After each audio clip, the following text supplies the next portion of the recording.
അപ്പോൾ ഇന്ന് നമുക്കൊരു പെർഫോമൻസ് അപ്ഗ്രേഡ് ചെയ്യാം. നമ്മൾ സ്റ്റോക്ക് സ്പാർക്ക് പ്ലഗ് മാറ്റിയിട്ട് എൻഗേജ് എന്ന് പറഞ്ഞ ബ്രാൻഡിൻ്റെ റേഡിയം സ്പാർക്ക് പ്ലഗ് ആണ് ചെയ്യുന്നത്.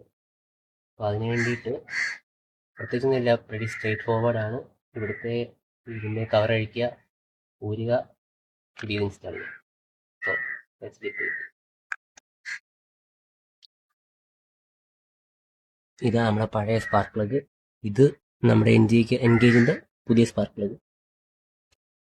ആക്ച്വലി നമ്മൾ ഈ ഇറിഡിയം സ്പാർക്ക് പ്ലഗ് ഉപയോഗിക്കുന്നതിന് കുറച്ച് അഡ്വാൻറ്റേജസ് ഉണ്ട്. എന്താണെന്ന് വെച്ചാൽ ഇത് കമ്പാരിറ്റീവ്ലി കുറച്ചുകൂടെ ലാസ്റ്റ് ചെയ്യും, കുറച്ചുകൂടെ ലെസ് വോൾട്ടേജിൽ വണ്ടി ബെറ്ററായിട്ട് സ്റ്റാർട്ടാവും, വണ്ടിയുടെ ബെറ്റർ ആക്സിലറേഷനും എഞ്ചിനും സ്മൂത്തായിട്ട് റൺ ചെയ്യാനൊക്കെ കുറച്ച് ഇതാണ് നമ്മൾ നല്ലൊരു സംഭവമാണ് iridium spark plug. Especially cold ക്ലൈമറ്റ്സിലൊക്കെ നമ്മൾ പോകുന്ന സമയത്ത് വണ്ടിക്ക് കുറച്ചുകൂടെ ബെറ്ററായിട്ട് ഈ ഇറിഡിയം സ്പാർക്ക് പ്ലഗുകൾ ഉണ്ടെങ്കിൽ സ്റ്റാർട്ട് ആവാൻ പറ്റും. അതുകൊണ്ടാണ് ബേസിക്കലി നമ്മൾ ഇറിഡിയം സ്പാർക്ക് പ്ലഗ് ഉപയോഗിക്കുന്നത്. ഞാനിപ്പോൾ ഇവിടെ ചേഞ്ച് ചെയ്യാനുള്ള റീസൺ എന്താണെന്ന് വെച്ചാൽ എൻ്റെ രണ്ടാമത്തെ സ്പാർക്ക് പ്ലഗ് ഇട്ട് കഴിഞ്ഞപ്പോഴും അതിന് പെട്ടെന്ന് തുരുമ്പ് കയറുന്ന ഒരു ഇഷ്യൂ ഉണ്ടായി.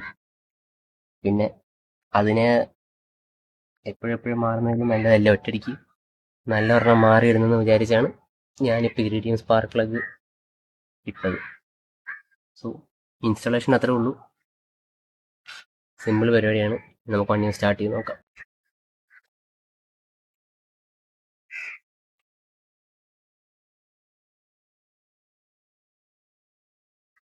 So that's it.